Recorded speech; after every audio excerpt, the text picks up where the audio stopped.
And awesome. I see you guys are both on here. All right. So, Craig, good morning. Good morning, everybody. Good It's great to morning. be here. No place in the world I'd rather be. Super pumped for this. I know that there was a little bit of confusion. I think an invite just went out that something was canceled, but it was not, obviously. So we're just going to give everyone another minute or two to hop on. But I'd love to just start off in the chats, guys. We're going to get really, really, really nuts today. I'm in rare form. Coach and I are going to talk about stuff that we haven't talked about before. So you guys are in for a treat. And I'd just like to know real quickly in the chats what you guys are most pumped for today. And Lovey, you're right. My hairpiece is fresh today. So thank you for saying that. Let me know what you guys are most pumped for in the chats. Coach and I love to get interactive and so forth. Clarity, love it. Okay. Let's keep it going, guys.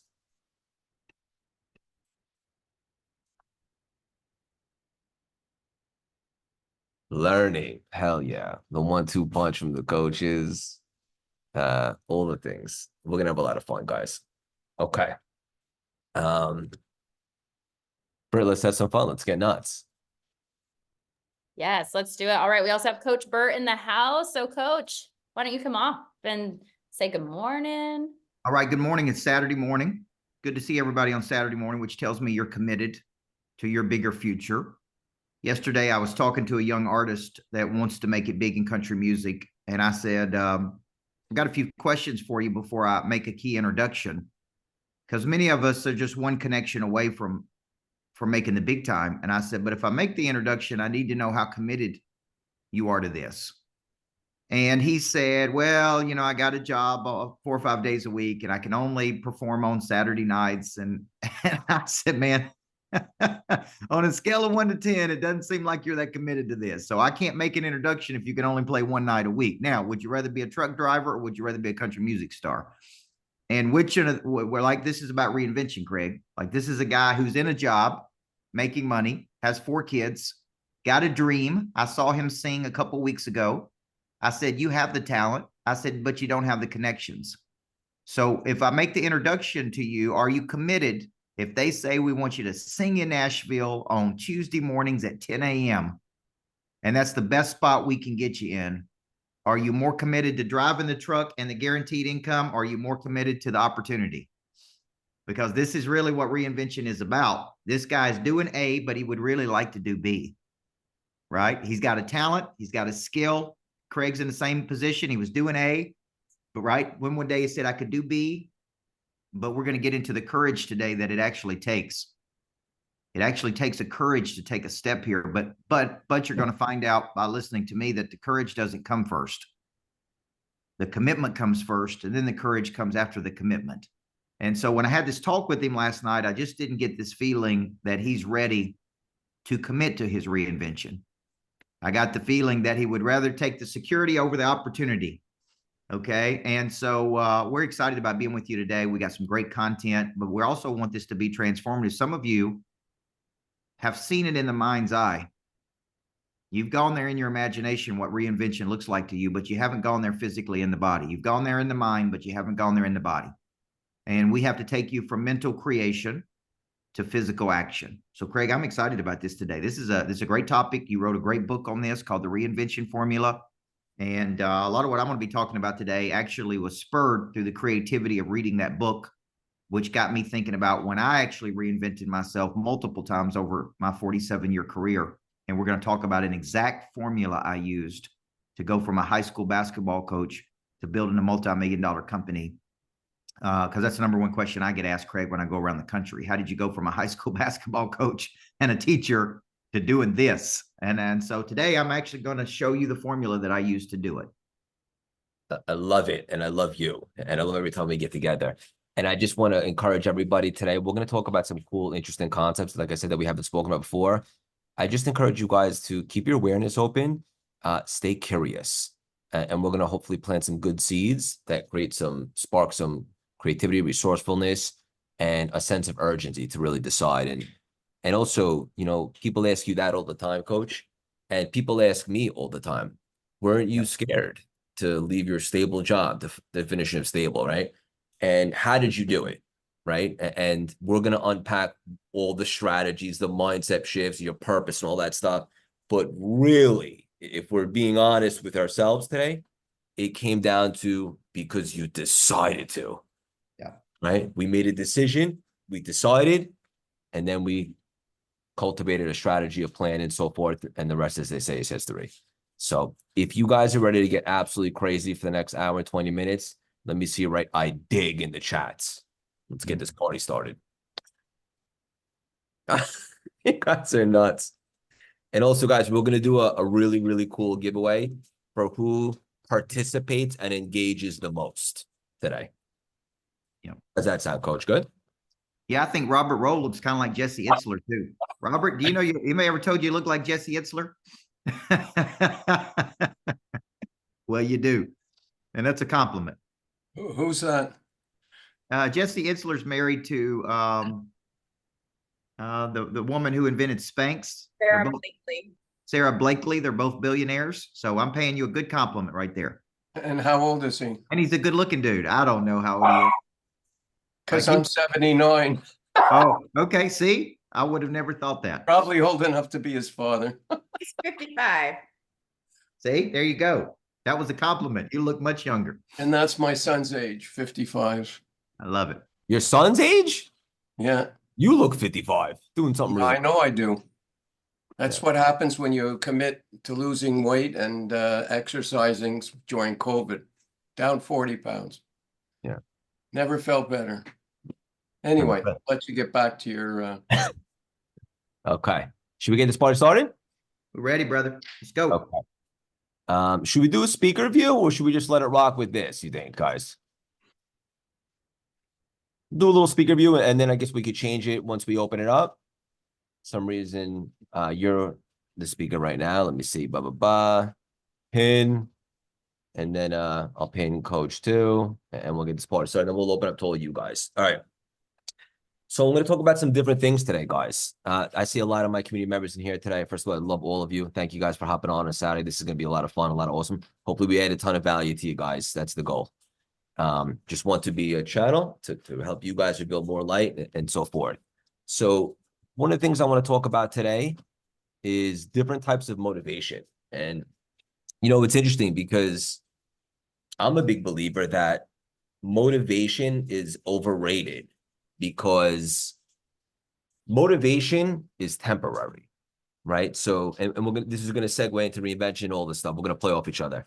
So if you wait to get started or do big epic stuff with your life when you're motivated, how often are you going to do it? Because the reality is we're not always motivated. Some days we are, some days we're not, right? But it's also good and knowledgeable and educational to understand what triggers more motivation so we can channel that and look to stay in that inspired, motivated state more often, because when we do that, we're a magnet for blessings and miracles and so forth, right? Neil, great to see you. Love seeing you in the chats. All right, guys. So I think there's about 5 different types of motivations, in my personal opinion. Okay. And you know what? Before I dive in, guys, just drop in the chats real quick. What are you personally motivated by? I'd love for you guys to write that in the chats. And to be clear, different seasons of life, you might be motivated by different things. A few years back, when I was much more unenlightened, I was motivated by material things, which is ironic because now I know from my spiritual journey that the materialistic stuff is just 1% compared to everything else that's going around. So this is great. Now we're getting some feedback. Freedom, love, happiness, fulfillment, helping others, faith, Rachel, good to see you, love, helping others, impact, Michelle Rios on fire right at the gate, scaling, like-minded energy, peace, seeing lives change. I love it, guys. Molly, good to see you. All right, guys. So the number one source of the highest form of motivation is the mission, right? In other words, people who are mission motivated have a purpose, which Coach is going to dive into a lot in just a few. People that have a purpose, a vision that is greater than them. right? So that is the reason that they get up every morning. It took me 35 years to tap into that. That's the highest form of motivation, is when you're motivated and connected to your mission. The next level of motivation is personal conviction. And just to be clear, people that are motivated by their mission also have everything that I'm about to name. So the next level is personal conviction. These are people who say they're going to do something and they do it because they're convicted. They have a pretty high level of motivation based on their personal conviction, but it's not as high as mission motivation. Okay. You guys with me? You like this fresh Saturday button down? I wanted to impress Coach today. All right, guys. So moving along here. The next form of motivation is ethics or morality motivation. People who are driven by ethics function in polarity, good and bad, right and wrong. All right? Wow, you guys are on fire in the chats right now. Loving this. Okay. And then the next level, guys, after that is, and this, I can relate to this once upon a time. Hey, look at how great I am. Right? Look at me. Blah, blah, blah. Maybe you want to impress others or you're seeking validation. Now, just to be clear, that is a form of motivation. And just to impress others might motivate you to get stuff going, to get you out of bed every day. But it's essentially the lowest form. In other words, it has the least powerful vibration to it. There's nothing wrong with it per se, as long as it's going to get you to hit your goals, but it's not that powerful.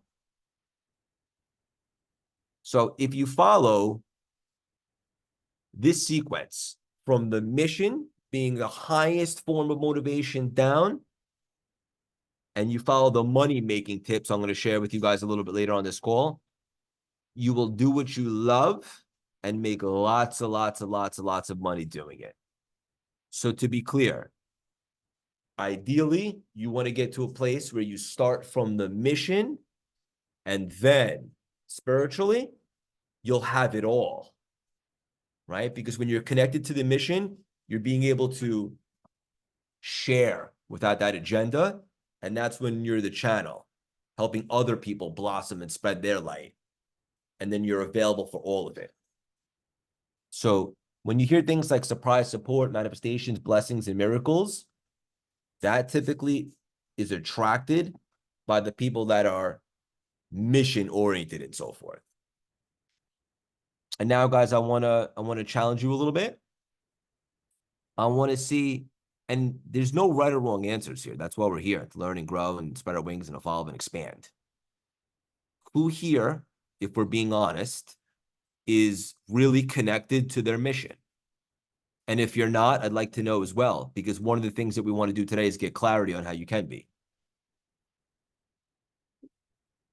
Neil, great to see you, brother. Actually, Neo, excuse me. It was great. Okay, so right now we're seeing, I don't think I have one. I don't think so. That's why I'm here. I need to define my mission. Ba ba ba. This is unbelievable. Okay. Coach, I'm gonna just bounce off each other a little bit. This is kind of connected to one of the many awesome things that you talk about. In fact, you're basically touring the world about it right now, and that's packaging your purpose. I imagine there's a lot of people on this call right now that are thinking, what Craig is saying makes sense. I want to be connected to my mission or my purpose, but I'm not sure how to identify what that is. How would you encourage them? I would ask 4 very important questions. Number 1, what do you love doing? That's passion. Because if you keep going deeper and deeper and deeper, I could tell you who I love coaching. I can tell you where I love coaching. I can tell you when I love coaching. I can tell you that I also love real estate. And I love combining my love of coaching and my love of real estate, which is why you see me building greatness factories around the country. See, I'm combining, I call that intentional congruence. Okay, I ask myself, out of everything I do, Craig, what do I love doing the most? I love small group coaching. I love intimate. I love me and 30 to 50 people at a real estate place that I own, so I can control the dynamic like I love it. So if I were asking you that question, out of everything you do, what do you love doing? It's not like I like doing that. Question 2 would be, what could you be the best in the world at? See, very few people can tell me what their primary skill is. Okay. And because they can't tell me their primary skill, they're not clear on the problem they want to solve with that skill. See, when Jen Gray takes her skill and solves a problem that she loves solving, the world is going to come back to her and say, thank you, we owe you. Guess what that's going to give her? A sense of purpose.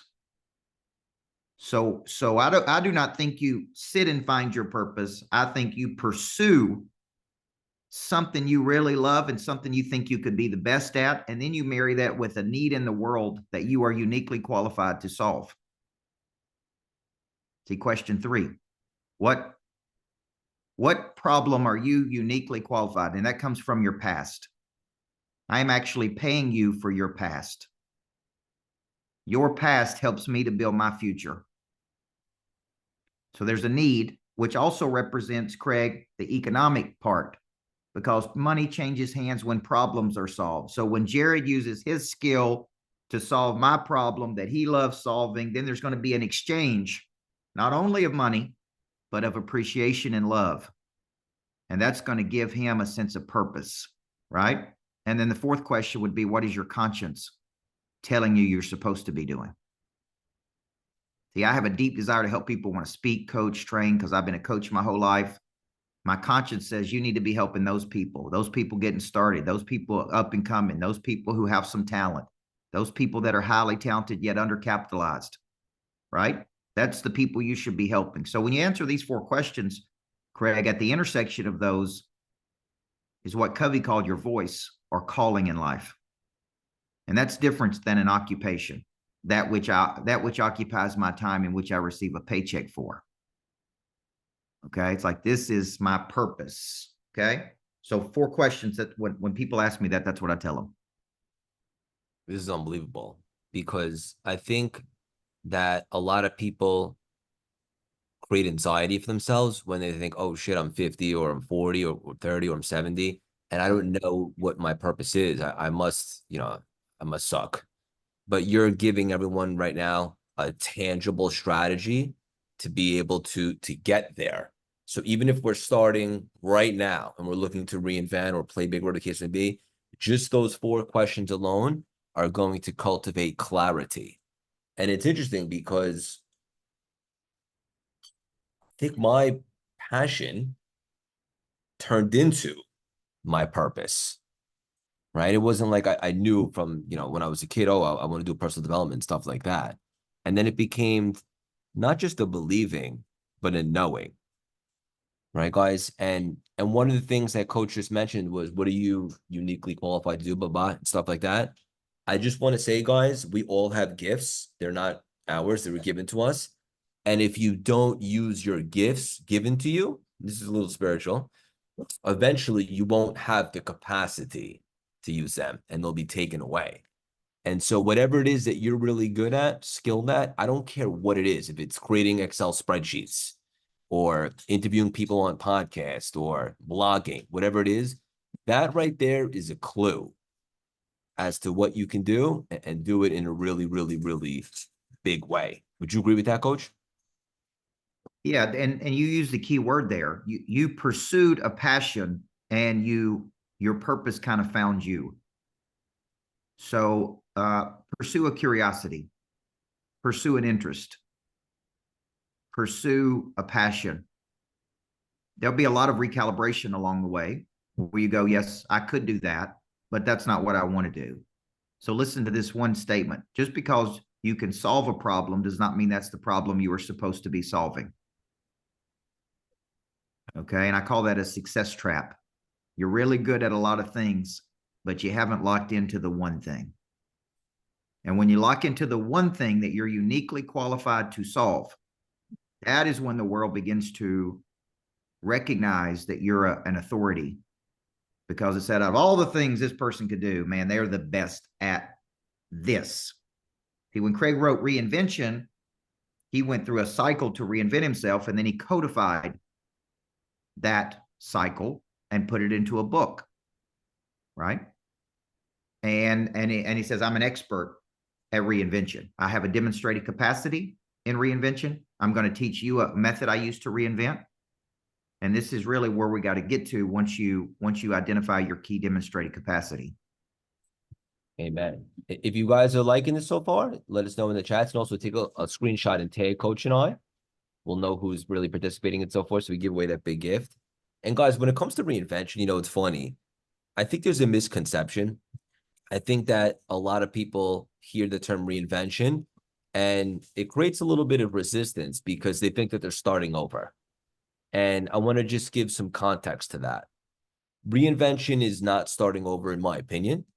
It's finishing and executing on what you've been dying to do. But let me take it a step deeper. I think that reinvention is finally arriving at you. What have you been denying this whole time? Right? Like for me, when I look back, the writing was on the wall in terms of self-help, personal development, being able to communicate and elevate people and so forth. But I was denying it, and I was inauthentic, and I created this persona. I was following the footsteps of other people's expectations. And one of the things that I did when I reinvented myself is I finally just gave myself permission to be me, right? To be authentic, to arrive at me.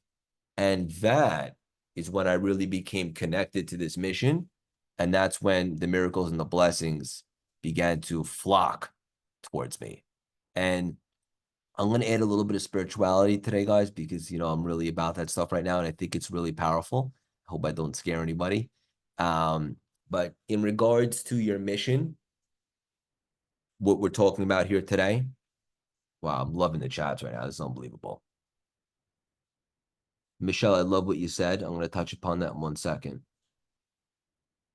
Wow, these chats are awesome.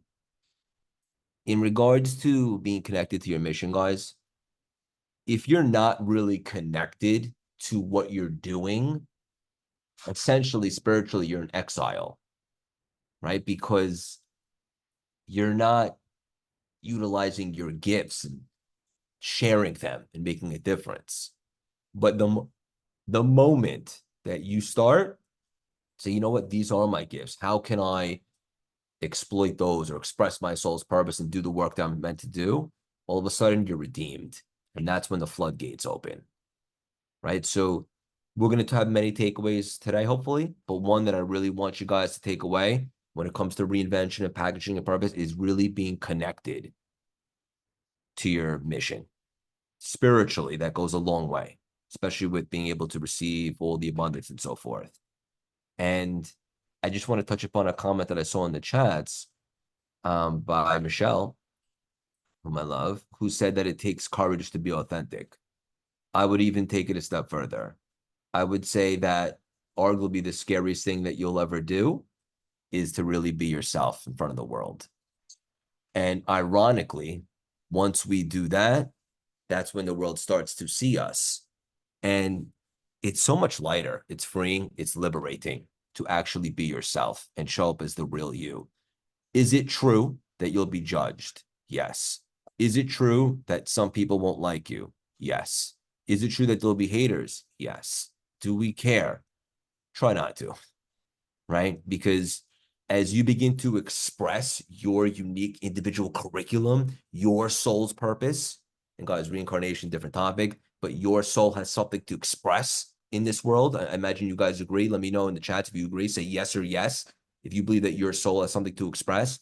Once you express that, that's when you're truly being authentic and you have an opportunity to get into alignment, which is the most special and rewarding thing that we can do in this world is to get into alignment. So I don't want to come on here and say it's not going to be scary at all or take courage to be authentic. It does.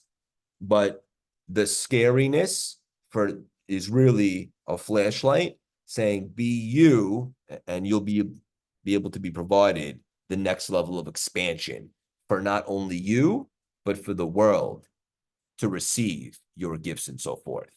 So cultivate 10, 20 seconds courage, lean in, and then let the chess pieces on the chessboard go into place, so to speak, guys. And I would even, if you're listening to this right now, you're like, shit, I really want to put myself out there. I want to do something. I want to write a book. I have a book in me. I have a story to say.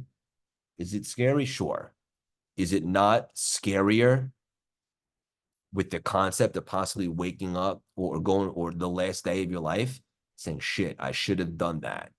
And guys, all the people, the reason that we're scared to be authentic is really, if we break it down, is because we fear judgment.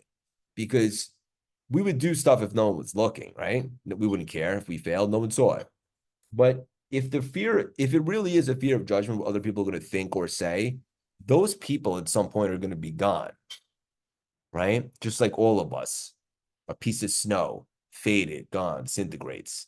So who really cares, right? So let's utilize that as an opportunity to really express why we're here and so forth. I know we're getting a little deep right out the gate. Coach, you cool with the spirituality stuff? I know you love it. Yeah. I'm a Southern Baptist. I can handle all this. Yeah. That's funny. Well, I do want to say something about that one thing. I think because a lot of people are talking, we're talking about regret here a little bit. And Dan Pink in his book, The Power of Regret, what I like about that book is that he actually says there's two types of regrets: if onlys and at least. If only I would have done this, if only I would have taken action, if only I would have got in the game, if only I would have pursued this, right? That's one of the 5 regrets of the dying that Bronnie Ware found in the 5 regrets of the dying, is that I lived my entire life for other people. I never really did what I wanted to do. Okay. So if only is I could have, I should have, I was capable of, but I didn't. Okay. At least regrets are, at least I gave it a shot. At least I got into the game. At least I pursued something. Okay. And I think you'll find with most people, Craig and I included, that we don't know how it's always going to work out. So we don't start with courage. We start with the commitment. And then the courage comes, and then we learn a new capability, and then we do something else, right? My daughter was cooking breakfast for me this morning. She's 11 years old. And I said, see, you got a new capability, right? You can do that every morning now that you know how to do it. And she's like, I don't want to do it every morning, Dad. But see, she was trying things, and she didn't start knowing it was going to work out or not work out. She just said, I'm going to try to do this. I said, good. You commit to something. Then the courage comes. Then the capability comes. Then the confidence comes. Okay. So just remember the if onlys and at least. Those are 2 different types of regrets. Coach, are those the 4 C's? Yes. 4 C's. Everybody should write that down, guys. So just to be clear, it starts with the commitment. Doesn't start with courage. See, it's kind of like the guy I talked to yesterday that wants to be a country music artist, but he's driving a truck for a living, and he's waiting on the courage to come to do this, although that's his real dream. So I said, man, you got to commit to this. You can't go into this with boundaries and say, I can only sing on Saturday nights. You got to go into this and say, hey, when do you need me to sing? Do I sing on Tuesday morning? Can I sing on Wednesday night? And if I have to drop the driving trucks and figure out another way to make money, then that's just what I got to do. I commit first. Now, that may not work out, by the way. He may not end up being a huge country music star, but here's what I do know. He'll never be a big country music star if you don't even at least get in the game. If he keeps driving the truck and he says, I can only sing when it's convenient with me, then guys, it's never going to work. So what he's waiting for is some type of guarantee that it's going to work, which is what a lot of people do. And what I would tell you is to commit to it first. Then there's going to be a period of disorientation. I'm lost. I'm confused. Is this going to work? Is it not going to work? That's when the courage is going to show up, because you got no other choice. It's like, I got to make this work. Okay. From the courage and the commitment, you learn a new capability. Another way to say that is a new skill. You've now got a new skill. Because of that new skill, you now have a new confidence. Okay, that's the 4 C's formula. I learned that from Dan Sullivan, one of my coaches. But man, it's good because a lot of people sit and they say, you know what, I can't jump because I need a safety net. And that is not committing to something. It's like I'm halfway in and halfway out before I even get started. So I got to go. I got to commit. And that's really a formula that I teach people who are waiting on something to happen. It's not going to happen until you take an action. When in doubt, take an action. I just got a dopamine hit. This is unbelievable. There's no place I'd rather be right now. Coach is spitting nuggets right now, guys. And let's dive even deeper. Coach is dying. Think about this, guys. We're talking about everything is energy, right? The mug, my hairpiece. So think about this. If we're talking about like committing all in or not, if you had a root canal, right? Would you go to a part-time dentist to get that thing fixed? Of course not, right? You go to a full-time dentist, you look up the reviews and see what's up. So the universe feels your vibration energy. Are you committed or not? Now, this is always a touchy subject because I know there's a lot of people on this call right now that want to do something much bigger that they feel called to, but they're scared to just take the full leap because it's not up and running yet and they have ends to meet and bills to pay. So they're holding on to something energetically that might be contracting their soul a little bit, as opposed to the new thing, which has the ability to expand their soul and pop off. So Coach, I get asked this all the time. I'm curious, what would you say to those people right now? Well, I think the key action of pursuing something versus waiting. See, opportunity follows action. Okay, so we've got 2 options here. Okay, Stephen can wait on all the conditions to be right to get started, or he can go from mental creation of what he sees in his mind to taking the next physical action. Now, let me explain what that means. The next physical action could be, I need to reach out to someone who knows how to do this. It may be I need to get in a room and learn something. It may be I need to make a key connection. See, typically what happens is I have an idea, a vision. The vision comes down, inspired impression. I go, okay, who can help me with this? Who do I need to contact this week to get this done? Okay, and it typically comes through other people. Okay, so go from vision to action. A lot of people live in the mental creation side, and they do what's called fantasizing and catastrophizing. They fantasize about what could happen, and then they catastrophize about when it don't happen. Instead, what they need to do is go from seeing it to taking an action. What do I need to do? I need to call Craig. I need to reach out to Carrie. I need to call Kyle Russell. I need to do this. Who can help me do? I need to get into an energy, a movement, and the opportunity will follow the movement. Stephen, you want to say something about that?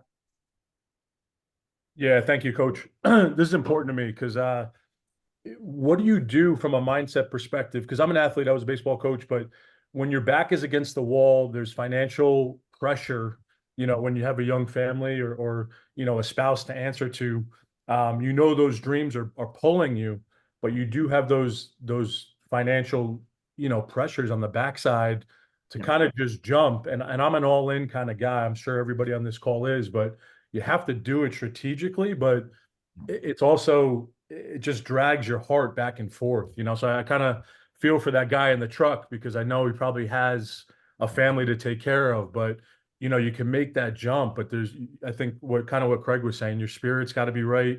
There's got to be a lot of other things going on because I did do it and it backfired on me. And, I don't think I was ready mentally. So I kind of love what you guys are teaching today. So that's what I'm excited to hear about, but I wanted to bring that to the table because I think that gets a lot of us too. Get it. Situation we're in. Yeah. I think that's a very legitimate question. I did not leave coaching, athletic coaching, and cold turkey one day and go, I'm going to go be a speaker, author, coach, and build a coaching company. I actually did both at the same time. The speaking was a side hustle to me for, 5 or 6 years. And it became so big that I couldn't ignore it.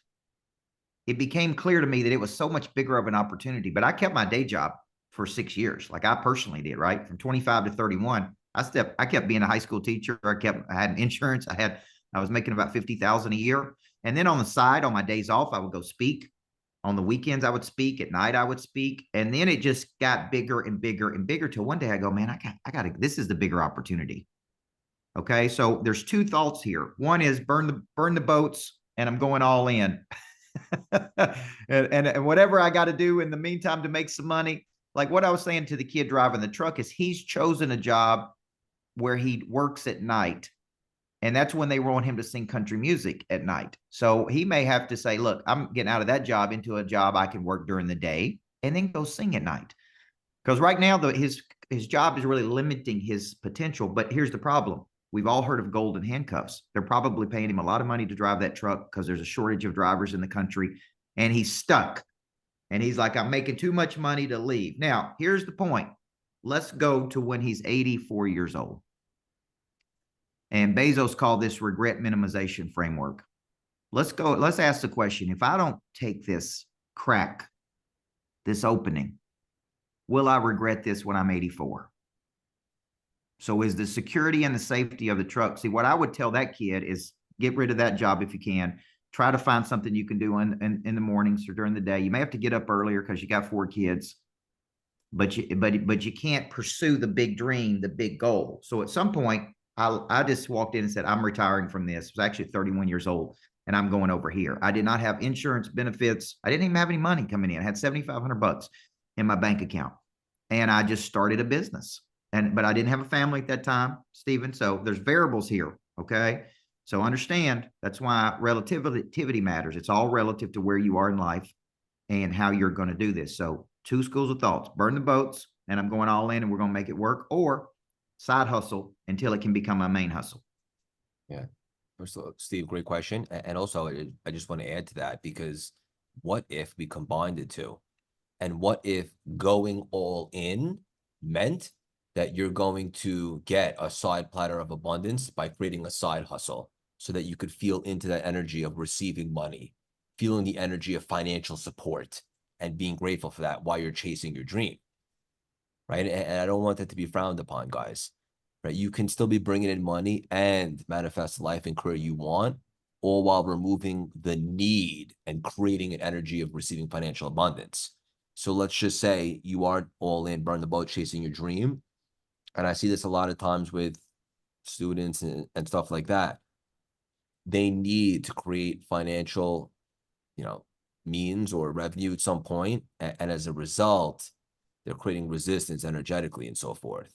So you can take the pressure off your work, and then you can thrive. Absolutely. Sometimes get a side hustle. You could sell anything you can do whatever you want on the side, and then you're creating that higher vibe, right? It's like the champions have an abundance mentality, right?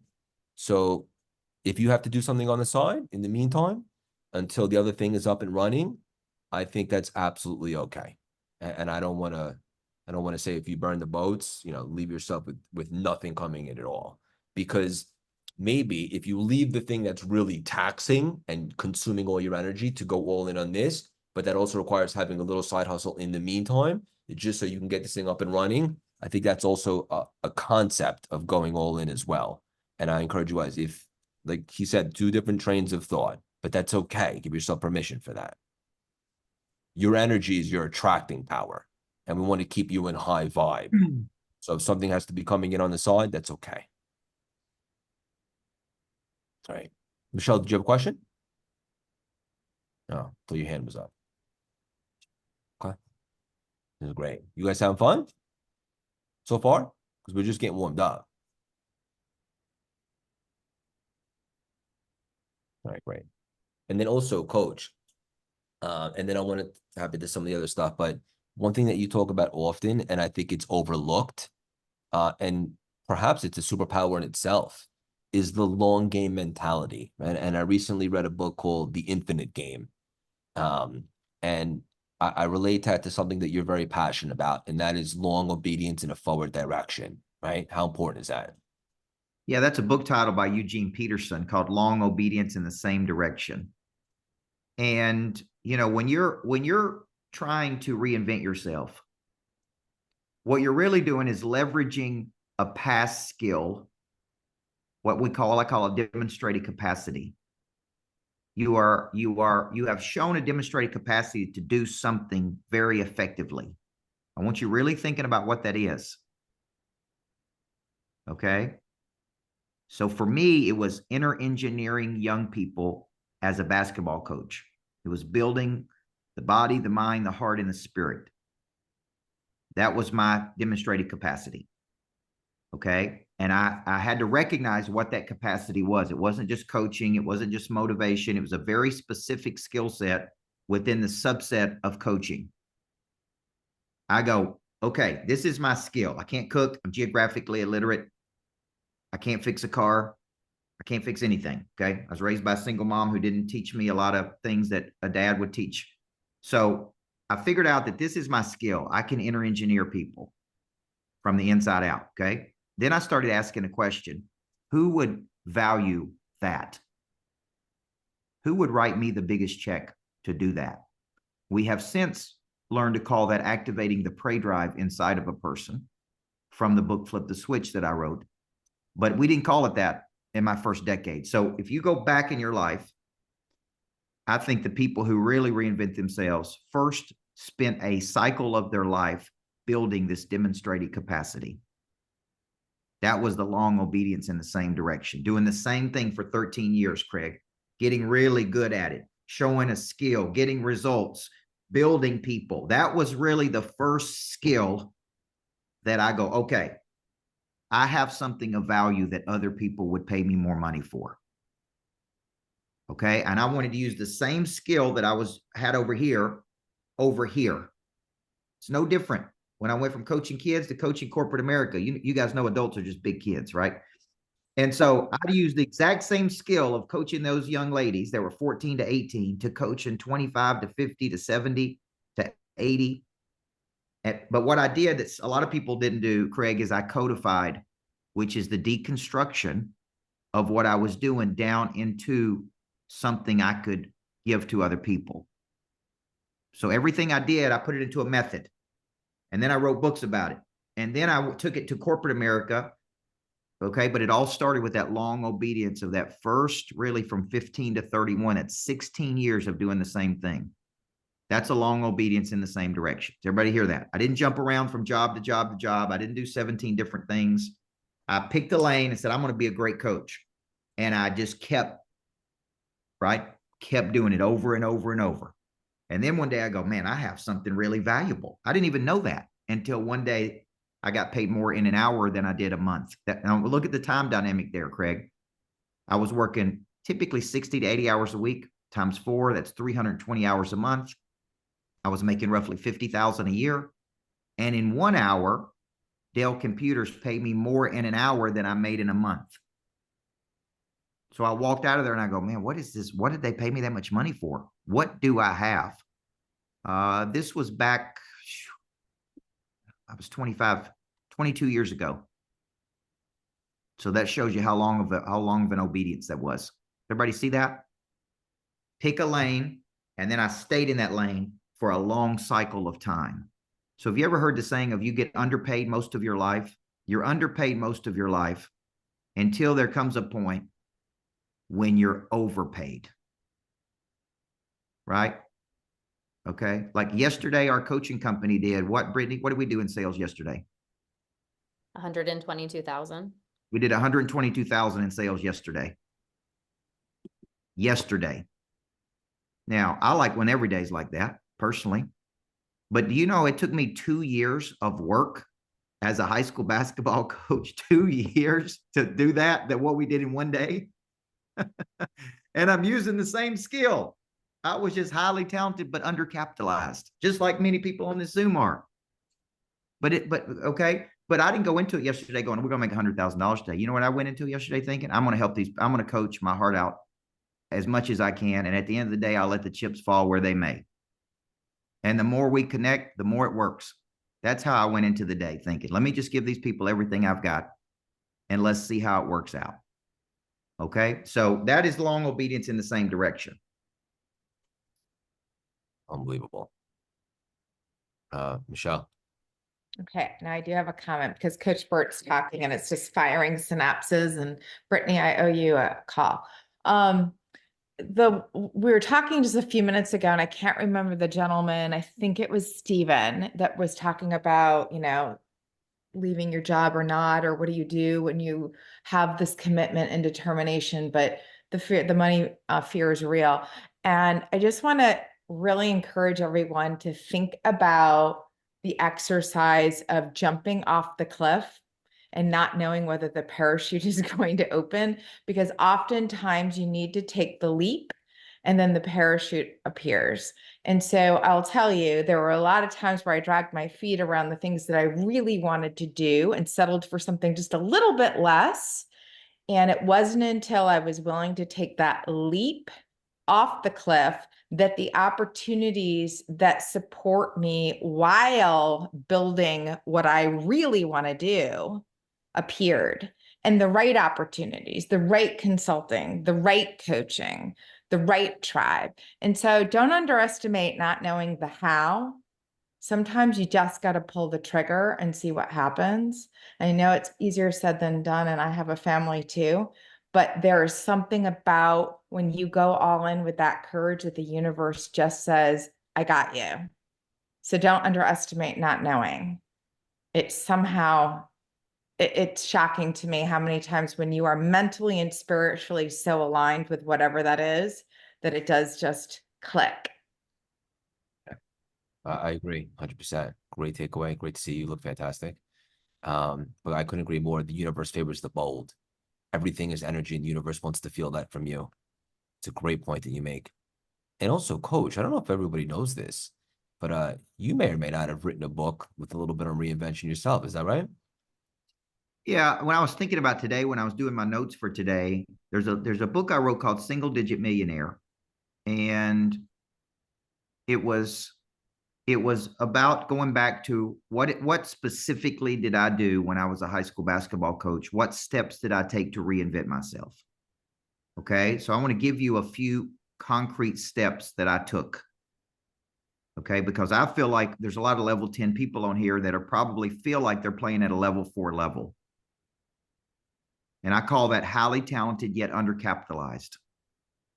Okay, could I know my purpose and still not know how to monetize my purpose? Could I know my purpose and still not feel motivated from time to time? So what I found when I wrote that book was there was a cycle when I look back on what I did. Okay, so I want you to just take some short notes on this. Number one, I had a commitment to put my head down and build a primary skill. And that was over a long cycle of time. So if you look at it and I ask you, what is your primary skill that you have? It's similar to an ability or a talent. What is your primary skill? Could you define that for me today? Okay, and if I said, hey, what skill do you have and what problem do you solve? Okay, so for me, this was step one to reinvention. Building a demonstrated capacity of a primary skill that would be valuable across multiple disciplines. Okay, and I didn't know it was valuable across multiple disciplines, but it was. Okay, what this does is this builds a demonstrated capacity and a confidence. Okay, it builds a demonstrated capacity and a confidence in you, because it's like, I've done this, I've done this, I've done this. But I even ask people on my teams, like, what do you think your real demonstrated capacity is? And it's like, what have you shown a demonstrated capacity to do over and over and over with success? And they go, well, it's nobody's ever asked me that question. It's like, boom, this is it. Okay. Now, I begin codifying, and this is a big step for everybody on this call. I begin codifying that skill into a method. If you've done something over a cycle of time, there's most likely a method that you've used to do that. That is ultimately what people are paying you for, your methodology. Okay, so I begin doing that in books, very small books. Okay, simple self-published books. This is a lot of things that were small, 5,000 words. Curiosity led me to start asking questions. Who would value this skill?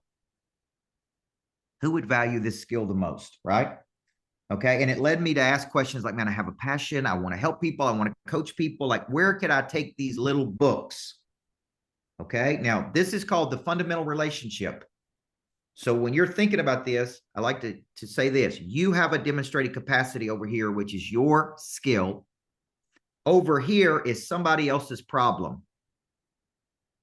or somebody else's ambition. The fundamental relationship says, I have a solution to this problem based on my skill set. I have a demonstrated capacity that other people would pay me for.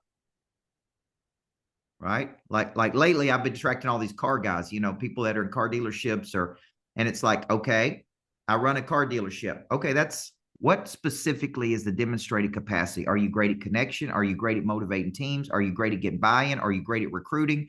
Are you great at solving problems? Like, let's go deeper than just say I run a car dealership. Let's go, I'm a specialist. There is nobody in the world better at building teams that win than me, because I use my skill of connection, my skill of buy-in, my ability to get people to build chemistry. Like, keep going deeper and deeper and deeper into your skill set. And then ask this question: who would value this skill set the most? See, Craig and I have chosen big concepts. Reinvention is a big concept. 87% of Americans say they've never found their purpose. Almost 76% of Americans go to jobs that they hate. High levels of disengagement. How many people are looking to reinvent themselves, for God's sakes? It's millions and millions and millions of people. And that was me at 28, 29, 30 years old. I'm here, but I want to be here. Okay. What do I need to do? Number one, I need to decide my demonstrated capacity. Number two, I need to codify that skill. Number three, I need to take the skill to the market and actually see who would pay me for it. Okay. And I found out that people needed motivation. So see that fundamental relationship? I could activate drive in people. There were companies who wanted me to activate the drive in their people. Okay. Right, Brandy? Okay. So I'm sitting there and I was coaching kids and I had this ability to motivate the kids. That was really my deal. And I go, okay, how do I take this to corporate America? So I started writing books about it, demonstrated capacity, codify, take it out to the marketplace. Guess what that led to? Paulina, people started going, you know what? We really like this. Would you come and coach our team? And I was like, what does that look like? Guess what? One guy said, well, how much would it cost for 3 hours? Craig, you know my answer? I said $350. And he said, done. And I was like, whoa. I'm like, man, I should have asked for $1,000. He said, you would come coach our team for $350? I'm like, here's in my mind what I thought.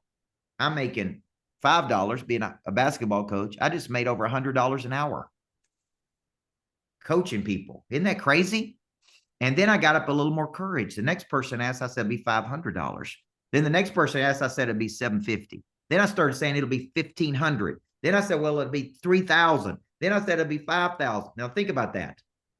I just kept getting a little bit more courage and a little bit more courage. And then some people go, well, we can't do that. And I said, I'll do it anyway. Because I wanted the opportunity. I didn't want the money. I wanted the opportunity. Okay. So then I started to take this concept out there and I would get more and more and more. So what did we do? If you're writing the formula down, first, I found my primary skill. Second, I codified the method. Third, I took the skill out to the marketplace.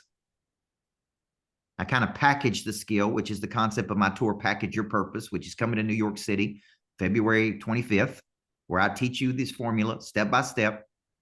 Fourth, I went out and I actually got in the arena. I didn't think about getting in the arena, Stephen. I actually went and did it, right? I didn't talk about going out and speaking. I actually went out and spoke anywhere they would have me. Free, Rotary clubs, civic organizations, okay? Anywhere there were people, I would go speak. Carnivals, I spoke at a carnival once. Cruise ships, like it did not matter. As long as there were people in that room, I said, man, I'd love to speak at this. And some of those people started going, we want to hire you to be our coach. And the contracts kept getting bigger and bigger and bigger and bigger. Next thing you know, I was signing 6-figure contracts. And I go, okay, now I can retire from my main hustle. Okay, because now I got a little bit of cushion and a little bit of money. Now I can go do this full time. That's how the whole thing worked to my reinvention. Everybody see that? So the book is called Single Digit Millionaire. That is my book from high school basketball coach to millionaire. And that is my formula. It shows you step by step exactly what I did. Yeah, everybody should definitely grab that. Coach, I wanted to ask you because one of the many things that I love and admire about you is you're not beneath any task. I mean, you just told everybody on here, about 84 strong, that you spoke at a carnival or Yep. cruise free as you were building and leaning into your vision, connecting to that mission and so forth. There's a lot of people. Our biggest opponent is obviously our ego. I think everybody knows that. So for someone that's maybe a little bit later in their career or has had some success somewhere else, but they're trying to start something else, how can they get over the fact that you got to start somewhere? Yeah, I drove 3 hours that day to speak at that carnival. And if you've never spoken at a carnival, guess what? People don't go to the carnival to hear a motivational speaker. Okay, so I'm over here on some side stage. People are walking by looking at me like, what is this dude talking about? I'm trying to get just 1 or 2 people to come over and listen to me. It was a total disaster. But here's the deal. I did it. And that helped me to figure out, man, there's environments you're going to have to speak in where you don't have everybody's attention. See, not long after that, I did a big graduation where they did it at a football stadium. And kids were running around and people were going crazy. And I'm up on stage trying to stay focused in front of 4,000 people in this football stadium because it was outside. So what it did is it gave me practice. So there are no losses in life. There's only learning. Okay. And and what it does is it makes you better and better and better. Listen, guys, one of the biggest contracts I ever signed, 2 people showed up for a workshop that I did. 2 people. And one of those people at the break said, you're exactly what we've been looking for. Come see me tomorrow. And we signed a 4-year, $450,000 contract the next day when 2 people showed up. So it don't matter if there's 1 person there or 500 people there. You need to show up and perform because you never know who that 1 person is that's watching. You never know. Like who's on this call today, Craig, could change your life, could change my life. We could change their life. I'm open to anything, closed off to nothing. So I'm always open. I'm humble. I'm hungry. I'm teachable. You know, I still call people every day in the sales cycle. People that reach out to me, I pick up the phone and call them, and they can't believe that I would call. I call people that buy my books many times, and they can't believe I would call them because nobody really does that. But to me, that's never forgetting this cycle of where you came from. And I want to know what it's like when my team picks up the phone and calls somebody. Is it easy? Is it hard? What is it like? So this is part of this cycle I'm trying to show you guys today of reinvention. Is it's going to be messy and unpredictable. It's not going to be like come in a bow with a box around it or come in a box with a bow around it. It's not going to be like that. It's not going to be like I'm going to go from here to here. I got a buddy right now that makes about $1.5 million a year, and he wants to do, boom, he wants to do this. And I said, look, man, you're not going to leave making $1.5 million a year and in the next year make $1.5 million over here. It's just not happening. I don't care how good you are. But here's what you could do today. Everybody hone in with me. You could start doing something toward that goal. You could take the next physical action, right, Craig? Just 1 step. You could make a course. You could write a book.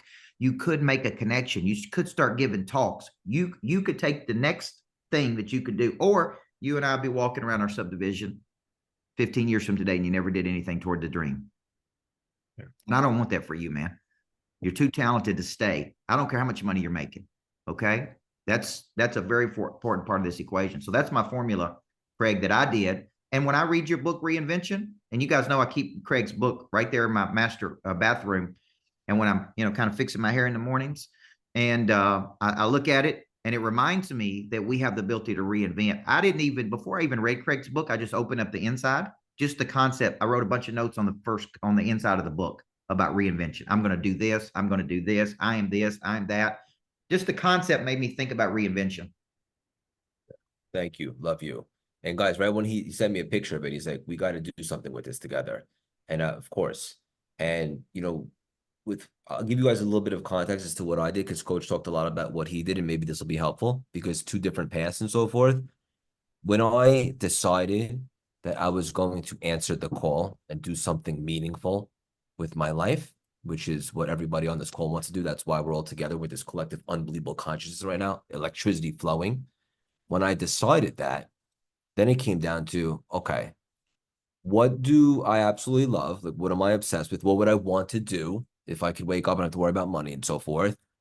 And then I started thinking about, well, what are my skill sets? What am I uniquely? What can I do? Can I communicate effectively? Yes. This, that, and the other thing. And then it started to come to me, right? And then from there, coaches talk about messy action, unpredictability. I think those are superpowers in itself. Not being afraid to take messy action. There's a whole chapter in the book about that. And give yourself permission to be less than perfect. But in order for you to be inspired, there's got to be some sort of direction, right? So when I created my whole vision on what this thing would look like over the first 3 years, I was extremely, extremely specific. So I gave energy to the vision. And then from there, I broke it down into a 10-lane highway with each lane representing something different. And then each lane required specific strategies on how to accomplish that. So with reverse engineering it, it was speaking, coaching, book deal, massive podcast, TED Talk, all that stuff. Then I reverse engineered it. Well, what would be step one for all of these? Build a personal brand, because it doesn't matter how good I might be able to get or how committed I am. If there's nobody there to consume it, we got nothing, and we're not even helping anybody.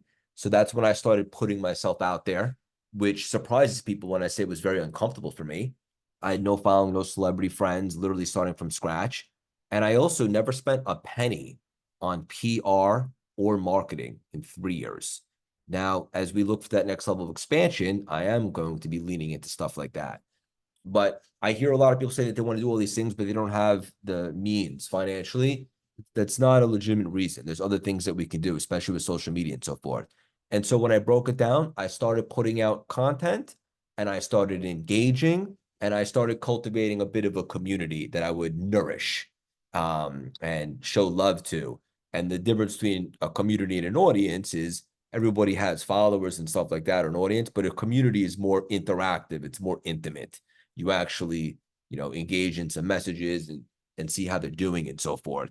And so once I started just focusing on those two things, putting out some content, nourishing a community, that's when opportunities, the universe started to provide opportunities for this, that, and the other thing.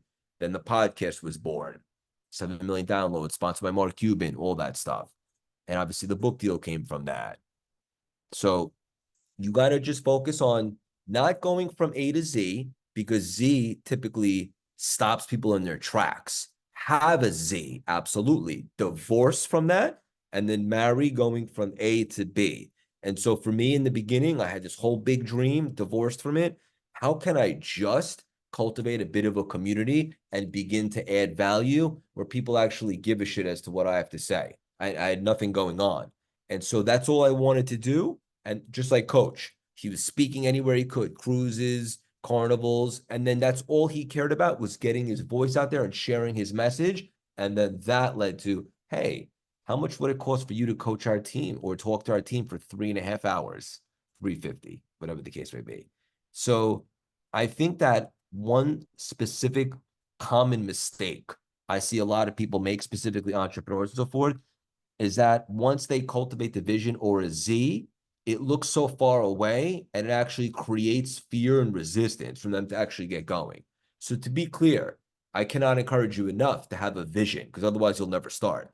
But divorce from that and then break it down into small, actionable steps that you could begin to conquer and attack. And then you're able to give yourself a couple small wins right out the gate. Small wins, dopamine hits, cross that off the list. Now you're on fire. Now you have confidence, and we know how that plays out. So I think that's a really big step. Would you agree, Coach? Yeah, I did totally agree.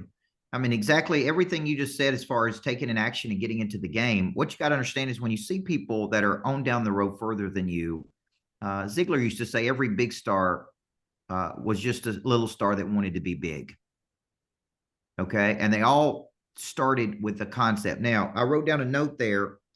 One of the biggest things you've done that I've observed is you actually gave it a name, CLS. Okay, this is a very important part of this. Until you name something, other people really can't understand it or absorb it or engage with it. Okay, like I have a program called Competitive Intelligence, which is a new intelligence. And then I come up with the 12 rules of competitive intelligence, right? The new rules of winning. Okay. See how I gave it a name. Okay. When you give it a name, CLS. Okay. Now people go, oh yeah, that I resonate with that. I have an affinity with that. Now, the reason that's important is because part of your reinvention, remember, is codifying your methods and writing these things down and then sharing them with other people. So by giving it a name, it makes it valuable to me. Okay. It's only valuable to you. Your past is only valuable to you until you give it a name and explain it to me. Okay. I went through this. I come up with this. If you ever hear me talk about confidence, I wrote a book on confidence many years ago because I lost all of my confidence at 25 years old. Okay. Then I go, okay, I'm going to study confidence. I'm going to package what I learned. I'm going to become a leader as it relates to confidence to other people. Okay. And how many people lose their confidence on planet Earth? Okay. So one thing that affects everything. Very important concept. So I packaged it into a small book called Swag. We turn it into courses. We use it. So now we're packaging that into intellectual property. That is part of the reinvention. Okay. I saw a question here by Bill Black. If Bill Black is one of our clients, if he has all this experience from his past of a demonstrated capacity, that's valuable to him and his organization until it is packaged. And then other people can now absorb his brilliance from his past. Does everybody see that? Until Craig wrote the book, it was just Craig's story in his mind, pertinent to Craig. Then when he put it into the book, turns it into a community, then he's reinventing and other people are going, I would like to participate in that community. Okay. So naming it, giving it a name, making it a unique process, give everything a unique name, make everything a unique process. Then we package it, which means to put it into something other people can absorb. What is packaging? Courses, books, online. This is a form of packaging, right? Having a community is a form of packaging. So we have to package what we have. We package our past. Then we begin to market that through story of origin, those type things, okay? But all of it has to be put into a cycle. You know, that's really why I'm doing the Package Your Purpose, Craig, because I see so many people that have gone through so many cool things, but it's like, it's not packaged. It's not marketed correctly. It's not monetized. It's like, okay, you got something valuable, but you don't know how to package it and you don't know how to market it and you don't know how to monetize it. And I can't tell you how many people I meet that is really their problem. Okay. And if we could solve that problem for people, because I say this, I could know my purpose and not know how to make $1 off that purpose. I could know my skill set and not know how to make money with it, not know how to market it. So I tell people, Renee, you would be one of those people. They're highly talented. They don't have a talent problem. They have a marketing problem. Everybody see that? And if we could solve these problems, like Daniel's saying, then they become known. And once you become known, guess what's going to happen? More people are going to come to you and say, will you help me with this? Because you are the best in the world at this. So that's the problem we're trying to solve. And that is part of your reinvention. Yeah. I mean, I don't think I could love this anymore, if I'm being honest. This is great. Guys, we want to open up for some Q&A and stuff like that in just a minute. And remember, we're doing a fun giveaway. It's going to be a big one. Encourage you guys to raise your hand, get access right now, take advantage of this. One thing also that Coach talks about a lot, guys, and I think this is a really juicy nugget that you can sink your teeth into for the rest of the weekend, is Coach talks a lot about getting interested in your potential and your skills. Yep. And we talked a lot about that on the call. We don't have to necessarily talk about it again, but the way that that's worded is to get curious and get interested in your potential and also your skill sets. And I promise you guys this, I say this with 100% conviction. If you see other people out there that are winning big, no matter what winning is to you, make a lot of money, success, notoriety, film it, they're not better than you. I swear. That's the secret. They're just a little bit further ahead. So if they could do it, so can you, even if you're starting from scratch. So get curious about your potential and your skills. Right, Coach? And you really need to, I almost get mad about this because I speak around the world. And, last week it was, me and Tim Tebow and a lot of famous people, Chris Crone, a lot of great people in the real estate world. And I was probably the least known person there. Okay. And so it's really not that's what Craig is saying there is you meet people that are not better than you. They're actually just more known than you are. Does everybody see that? So obviously last week, people knew Tim Tebow more than they knew me. Okay. So he's got an advantage over me when he walks in because he's more known than I am. I have to work to become known because he's already famous. Okay. It's why I wrote person of interest. If you already are known, then you have a huge advantage over other people because other people already know who you are before you even walk in the door. Okay. So what Craig's saying is those people are not better than you.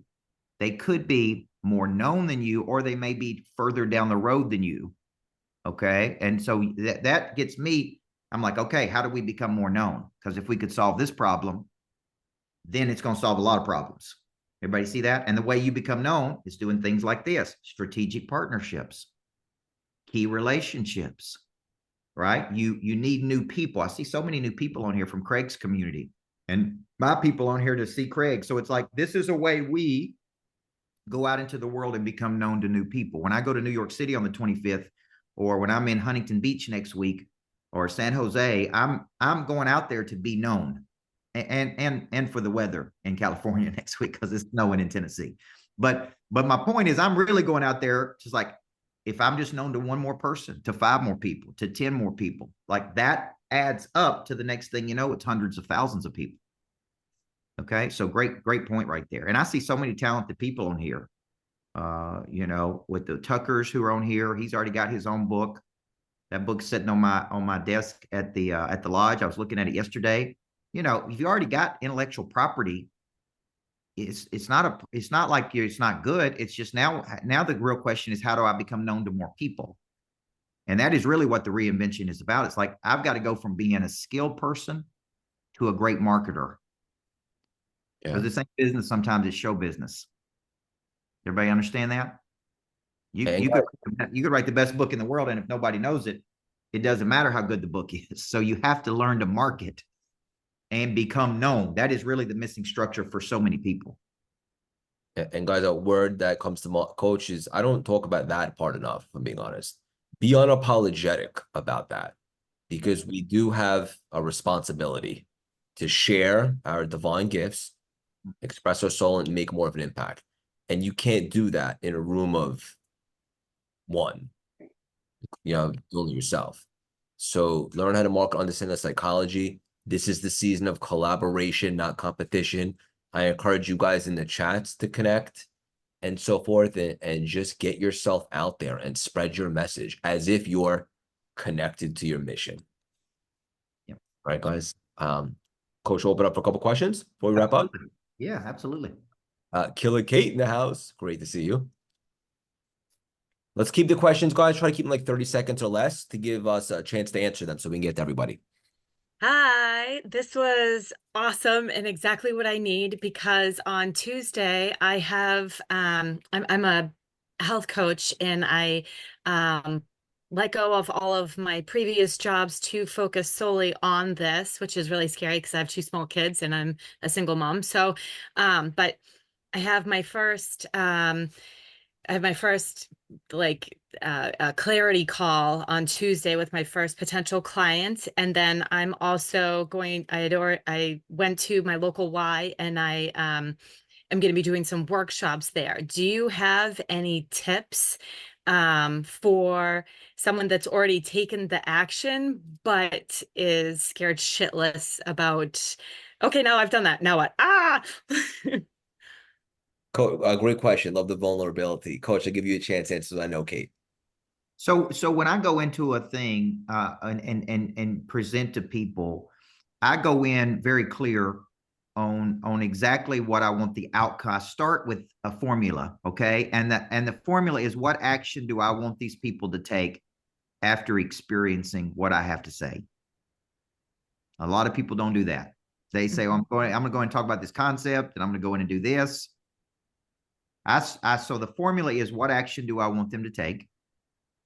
What problem am I going to be solving for them? What is the concept that I'm going to be teaching? Okay. And then I come back to, what am I going to invite them to from that time with me? See, what you're doing when you go in there is letting them take what I call taste the ice cream, Kate. They get to experience what you have. They get to see if they're interested or not interested. The better you have it packaged up, the better you present to the group, the more refined you are, the more clear you are. Then I always invite them to an action. Too many people don't do that when they get in front of people. Okay. Okay. And so that is the purpose of an activation event, or when you go speak, is to invite them to go deeper with you. Okay. A lot of people give talks and then there's no invitation.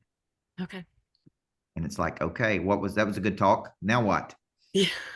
Purpose of the talk is for them to get to know you at a deeper level. Okay. And the only way they can do that is by taking an action with you. So it could be, hey, if you like what we have to say, like today, I'm telling you guys, come to the Package Your Purpose tour. If I'm coming to your city, get in a room with me and let me help you break this down, right? Come to something we have, go to something, and the New York City when Craig's going to be there, right? So it's going to be me and Craig in person in New York City on the 25th. So, if you're not in New York City, if you're in another city, just look at which cities I'm going to be in. But 4 hours with me could change everything for you. Okay, really could. So that's the purpose of your talk. Thank you. That's great. And guys, yeah, about that. Speaking at Coach's event in New York City at a date. So if any of you guys are in the area, or you can make it, it's going to be pretty epic. And also we could talk about some other stuff that weekend as well. Moving along here.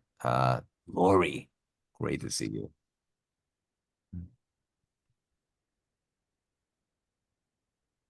Hello, can you hear me? Perfectly. Okay.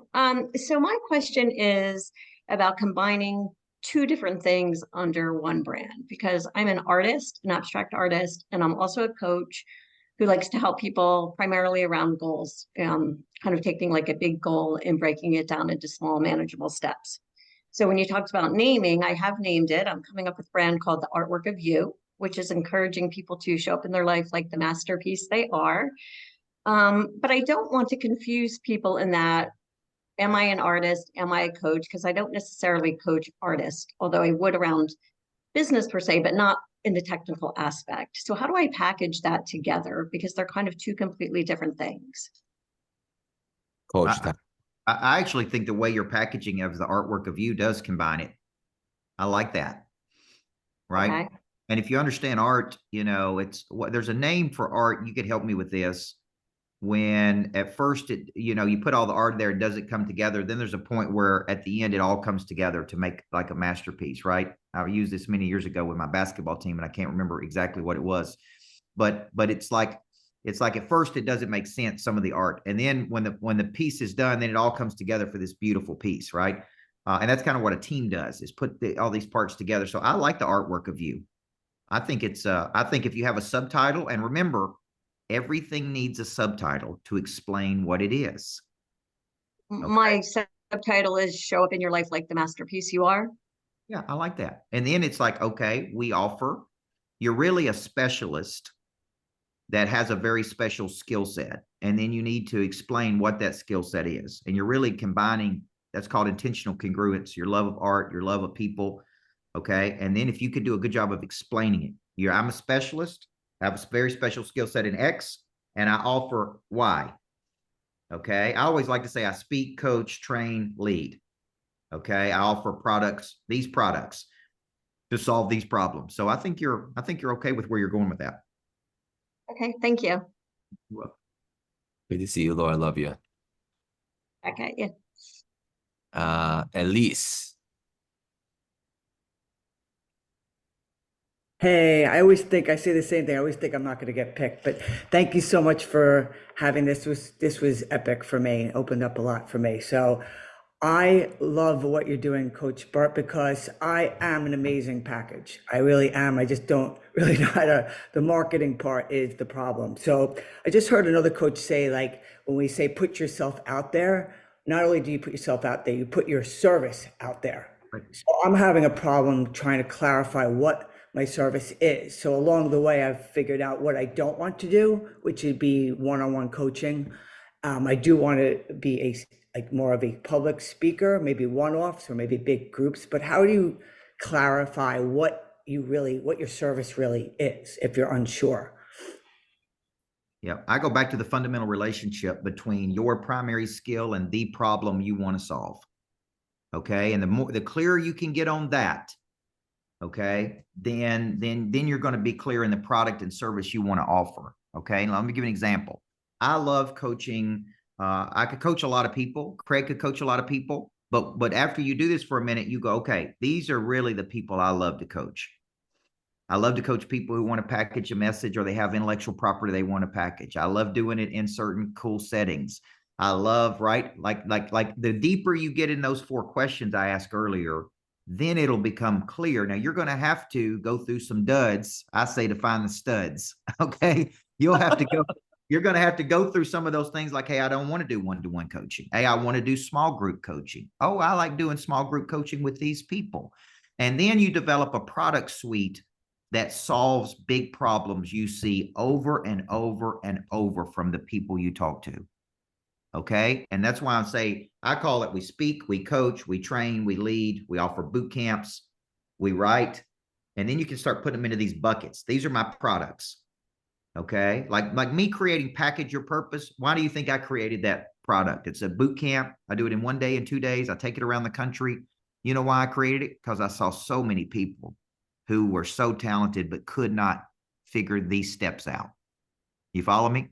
And I go, that's a product. I'm passionate about that product. I can help people. And then we just put it into a, $297 boot camp or $497 1-day boot camp. And I go, you know what? One day I just got an inspired impression. I go, you know what? I want to take it around the country. And I just started picking cities that I liked. There's no rhyme or reason on how I chose a city. Oh, I want to go to California. Oh, I want to go to Florida. Oh, I want to go to New York City. And it doesn't matter to me if 3 people or 300 show up. So it's not a specific person, it's a group of people. It's a psychographic and demographic of people. These are people who are stuck.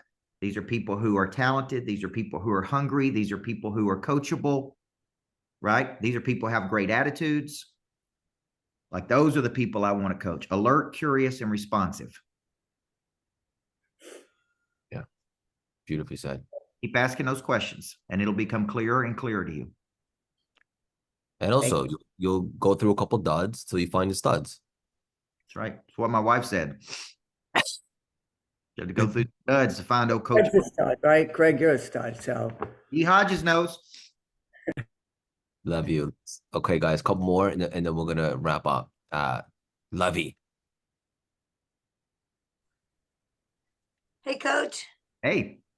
How are you today? Coach Burt, I'm so blessed to be here. And Craig, you guys both are epic. You guys light me up every single day and keep me motivated. Number one, thank you. I'm out of the gates. I've just jumped off the cliff and I'm on my 2nd lifestyle retreat. Okay. I'm bringing ladies into a home. I'm the first 2, it's at $40 and everyone's telling me to raise my rates, which I need to because counting food and all the stuff, I'm bringing everything to make it a beautiful luncheon experience from yoga to motivation. My question is, I'm scared to raise the rate. I need to go to $100 return on investment. Thank you, Tammy. But I have to create. I'm not a good speaker, and that's my goal is to be the speaker, but to come out with a juicy reason why they want to keep coming, because I have 10 ladies or 11 ladies already paid. Yep. The first one was sold out with 15 ladies. And I just went for it. The first one was 6 weeks. Someone gave me a home and I put it together. This one was done in October. They all sat through the holidays and we were pushing hard to pull it out. And I got 9 more people to sign up and more coming because I'm giving urgency. I'm keeping it limited to the talking, but giving the nuggets of how I went from, I'm trying to change it from how to wow to from ordinary to extraordinary. Because people don't understand how to wow. but they understand ordinary to be extraordinary. And my life, I've changed extremely a lot. So I need a little packaging here, Coach. And I listened to your whole course, and I still haven't figured out or had the BALLS to create it and implement it. And I have to by this next weekend, because the next one is going to $100. Yep. Well, what I do is I work backwards from the outcomes that people are going to get. So I just go back to our formula. And Rachel Tucker is right. There's monetization. Monetization can occur on the front end. People buy a ticket for $100, but it can also occur on the back end. Okay, where you offer them to go deeper with you from this retreat. So monetization occurs on the front and the back. Sometimes it's low on the front to have a low barrier entry, and then it occurs on the back end when they get to go to a mastery level with you. They may want to go through a 6-week course with you. They may want to go to, right? Just like yesterday when I did an event, that 122,000 in sales came, a lot of it came from people coming to my lodge, spending a day with me, and then saying, I would like to go to another level with you, to something else. But if you don't have anything else for them to go to, then you can't monetize the back end. Does that make sense? Yes. But the packaging is I literally sit down with a piece of paper, Lovey, and I write out, what are these people going to get when they come to this boot camp? And I typically have 5 to 7 things. Okay. Now that then goes to marketing, which would be a landing page, which would be, listen, guys, it could be as simple as an Eventbrite that shows them exactly what they're going to get. Eventbrite is free. You could go on there and you could do it. You don't have to have fancy landing pages. You don't have to spend a fortune on marketing. I literally started with just using Eventbrite. Okay. And it's like, this is what you're going to get. This is the concept. This is why you should come. This is who I am. Right. It's almost like a one sheet. And that is a form of the packaging, but it starts in your brain to a piece of paper, to something like an Eventbrite where people can buy a ticket. Okay, that's my next goal, was to go into Eventbrite and meet up to create a new audience and not just stick with friends, because those aren't the ones that really want to grow. They're just here. It's like my beta. These were my first 2 beta runs. So I'm pretty proud of what I've accomplished going for it. And, but now I need to take that next level and that step to get out of the fear zone. So thank you. And I'm going to dive deep and keep you posted how that rolls. Good for you. Thank you. Thank you, sir. Proud of you, Lovey. And also don't ever forget, when it looks like it's painful, that's because that's the flashlight showing you the next level of expansion to do what Coach just suggested. If you feel that pain and don't take action, then all of a sudden that pressure turns into stress. So as long as you feel that, that's a good thing. It's feedback. It's telling you, oh, there's my expansion. Let's sit down and let's create some other things for them to do afterwards. That's what I'm feeling, Craig. Thank you for those words, because it actually teared me up, because it's the fear that keeps us. And a lot of people listening, they should understand that fear is the enemy, and we need to push it aside and be stronger and take the movement. So I respect your words, both of you guys. Thank you. And let's rock 2024. I'm super proud of myself. Do it. Bye. Angela, good to see you. Hey, great to see you guys. Hey, Coach Craig. You guys are very gifted when it comes to the concepts. I mean, competitive intelligence, flip the switch, person of interest, all this kind of stuff. I don't have that gift. What is your process? What is it that you're thinking about and thinking through and strategizing when you come up with these great concepts? I would just love to kind of get some insight there, because I'm trying to come up with my own. I'm planning a series of 6 presentations as a part of what I do, obviously. And it's going to be a series of 6 every other month with an audience. And I just want to have that great concept. What is your process? Coach, take it away. I'm like a songwriter. I'm looking for a hook. Okay. And that hook comes for a lot of reading, and I'll see a concept and I'll go, no, that's an interesting concept, and how do I play around with the concept a little bit to make it, many years ago when I wrote This Ain't No Practice Life, which is my first big book, there was a country music song called Practice Life.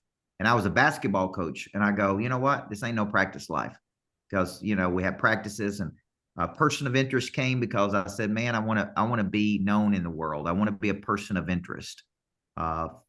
Pray Drive came through a workshop I was sitting in where a guy mentioned Pray Drive and was kind of talking about it. And I go, now that's an interesting concept. So I think when you think about your concept, call it what it is, versus sometimes there's a time to get cute, but not in marketing many times. We don't really want to be clever in marketing. Like, think about Craig's book, The Reinvention Formula. It's exactly what the book is, right? And I've gotten cute on concepts before and it didn't work out. So for you, I want you to sit down, and it's typically in a free flow. I hear something, I watch something on TV, I do this, and I watch a lot of things on creativity. And then I'll go, no, that's a good concept right there. Like I was watching last night how the guy invented the sphere in Las Vegas, right? And where he came up with the concept at and how he did. And I'll hear something, I'll go, boom, that's a good concept. And then I have a notebook of all concepts. And then I test those in the marketplace. So that's what I would tell you. Read a lot, listen to a lot of podcasts, but tell your brain, I'm going looking for a good concept here. Okay. Yeah. Be intentional, but that's great. And every time you're reading and you're consuming even something from this call, all of a sudden a couple ideas will form. And then from there, you can that gives energy, right? And you can take it from there. And so go ahead, Craig. I was just going to say, for the reinvention formula, guys, like when I started reinventing myself 3 years ago and set out on this path, this journey, I didn't know my first book would be called Reinvention Formula, but because I had a ton of success in a relatively short amount of time, everybody was looking to see how we were able to do, how I was able to reinvent myself and pivot. So that idea came from that. So imagine even just looking at some of your notes or some of the things that you're reading or sharpening the axe on right now and seeing what people want, there'll be something in there. It's probably something you say a lot, Angela, that other people hear you say. And I also do a lot of comparative analysis, meaning I go and I say, who is the number one person in the space that does this? What do they call it? How do they monetize it? Yeah. And I really kind of look and go, okay, what's my version of that? Yeah. Yeah. I mean, I talk a lot about success in transition. I talk a lot about transformational, not transactional, and things like that. And I'm trying to put things together because, I work in the senior space, right? Yeah. So I work primarily with seniors in transition, and trying to keep it upbeat and not, because it can get pretty serious. That's right. Yeah. Those two things right there are like leading to something, I think. Thank you. Yeah, you got this. Good. It's good. All right, guys, we'll land the plane with Melissa. And then we have a couple pieces of information at the end. Oh, thank you, guys. I feel the same way. I'm like, I never think I'm gonna get called, and then I get nervous. So great. Thank you, everybody, for all your energy. Yeah, so many questions.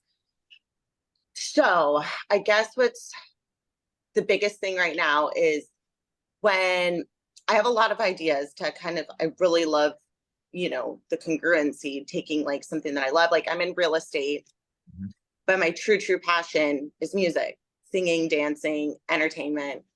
And I've been thinking of ways to incorporate, whether it's like with open houses, how to bring in the element of how can I have, because I'm a little EDM pop princess, how can I bring in the DJ thing, bring, people, like make them like open houses that people want to come to. And when I'm on a team, and the marketing was like a huge component as to why I chose to go on a team, especially kind of, as real estate can be an expensive business, especially when you haven't had a commission check in a while. So it's like, where can you cut your costs? If you're not marketing yourself though, and it's, somebody else's brand, how can you, is it just as effective to get yourself out there to start like, like showing like, this is my difference, and, getting myself, becoming a person of interest? Cause I do too, like not necessarily for fame, but just honestly, cause I want to help people. I've gone through like such an interesting journey this last year, and I'm like, honestly, I'm going to help so many people. Like, and it's just like, don't give up on your dreams. Doesn't matter what conditions are happening, what age you are. If I can do it, you can do it. Go ahead, Craig. So I know Melissa, but I thought maybe it'd be good for coaches. But I would just say, in regards to all the things that make you you and unique, I would absolutely exploit those, because essentially you're building a personal brand. So real estate is something that you're doing, but also the dance stuff, you love that. That's a part of you, right? And I always say, like, embrace your weirdness. And the strangest cat you'll ever meet. Well, my hairpiece. I love wrestling, I love movies. I run marathons. I have a beautiful fiance. I have a beautiful little puppy who's being very good right now and sleeping. Oh, These are just all parts of the things that I do, and I showcase that, and it gives a little bit of a human connection.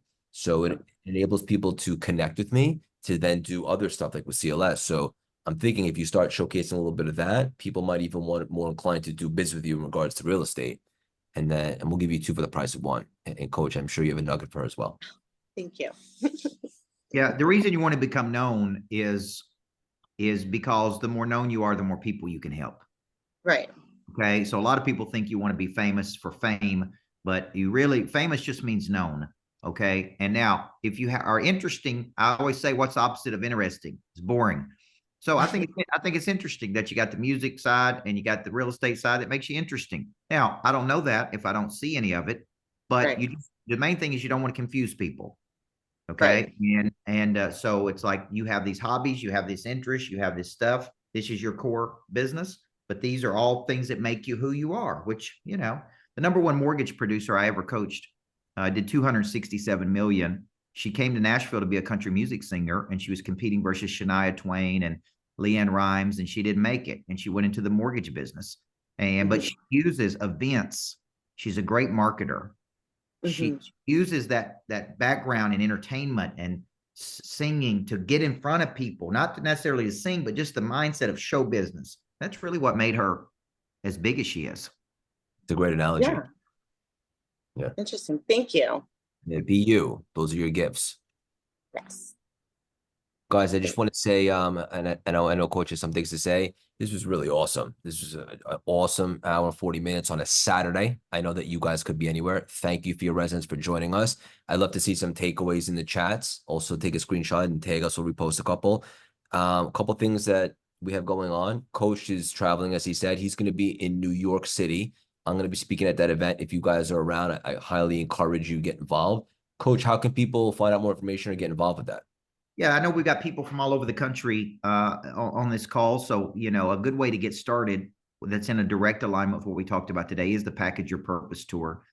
There is about 10 cities that I'll be going to around the country. It's about 4 hours with me on nothing but breaking it down to skill, to packaging, to marketing, to monetization.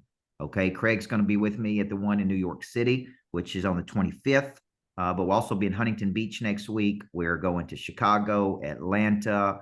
I'm still adding some cities to that, but there's a lot of cities, Dallas, Houston. So if you're in or close to one of those cities, that's a great way to get started. Or if there's something else you want to do, obviously the coaches on my team are here to help you get started. And maybe it's just a strategy call. It's like, here's what I'm trying to do. How can you help? And, Single Digit Millionaire, the book is really what I talked about today, which is a book I don't talk about a lot. So we'd love to help you find, package, market, and monetize what makes you unique in the world. And that leads to the reinvention piece. Yeah, beautifully said. And guys, there was no big, catchy, crazy call to action today. We literally just wanted to bring great people together. If you want to stay connected, you can shoot me a text on the bottom of the screen. I left my number. And then also connect with us on social media too. Stay in the loop, stay connected. If you have a lot of my communities on here, I know if you guys were following Coach, I'm sure you are already. Give him a follow, check out all the awesome stuff he's got going on. There's a lot of ways to work with us, whether it's one-on-one and masterminds, different programs. But one thing that really comes to mind, guys, when you think it's be epic, is try to find a city where Coach is going to be closest to you and go see this cat in person. It hits a little bit differently. And then Britt, I think you're still on here if you want to close it out or whatever the case may be. Yeah, I think this was great. I hope everybody got everything that you were looking for this morning. And so I don't really have anything to add. So thank you all for joining us. We appreciate it. I think you know how to be connected with these guys. So like you said, follow them on social, reach out to their teams, reach out to our team, reach out to Craig's team, and have a great Saturday, guys. And we'll send you guys an email with a follow-up. Love you guys. Let's dominate. Yes. God bless you. Thank you, Coach. Thank you. Love you. Bye.